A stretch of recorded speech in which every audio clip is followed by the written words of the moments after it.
High, আমি সৌমি চলে এসেছি আজকে একটা অন্য স্বাদের ভিডিও নিয়ে।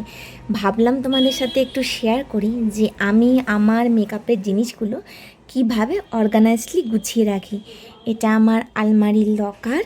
এটাকেও একটু ভালো করে পরিষ্কার করব, অনেক দিন হয়ে গেছে পরিষ্কার করা হয় না। দেখো ভিতরটা আমি তোমাদেরকে দেখাচ্ছি। এখানে যথেষ্ট পরিমাণে নোংরা পড়ে আছে আর কি।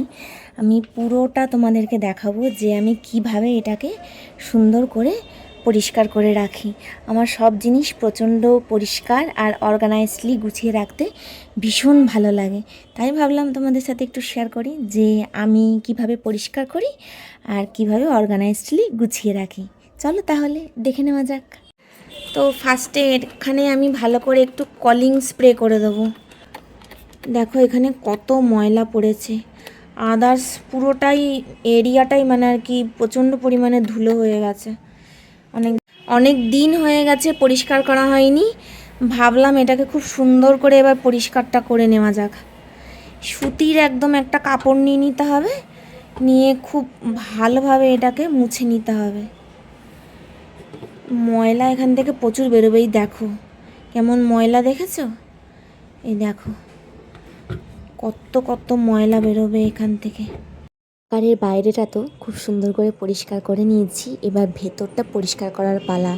ভেতরে দেখো কি পরিমাণে ময়লা জমেছে, ধুলো বালিতে একদম আঠা টাইপের হয়ে গিয়েছিল।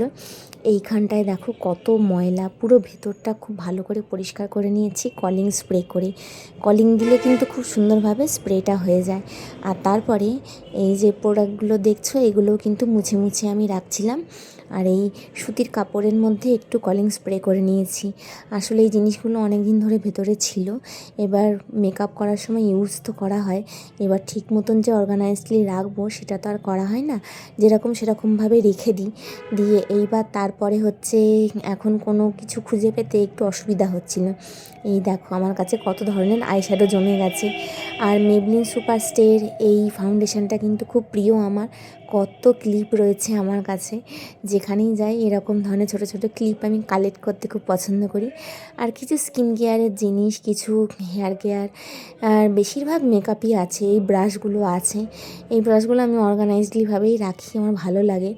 এবার দেখো একদম পরিষ্কার ঝকঝকে হয়ে গেছে, দেখতেও ভালো লাগে, মনটাও ভালো লাগে।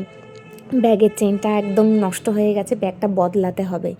তো এবার দেখো ভেতরটা কতটা সুন্দর লাগছে আর কি সুন্দর করে আমি গুছিয়ে ফেলেছি আমার জিনিসটা। এত স্যাটিসফ্যাকশান লাগে এইরকম চকচকে ঝকঝকে জিনিস দেখতে, আমার তো ভীষণ ভালো লাগে। তোমাদের কেমন লাগলো কমেন্ট করে কিন্তু জানাতে একদমই ভুলো না। আজকে তাহলে আসি।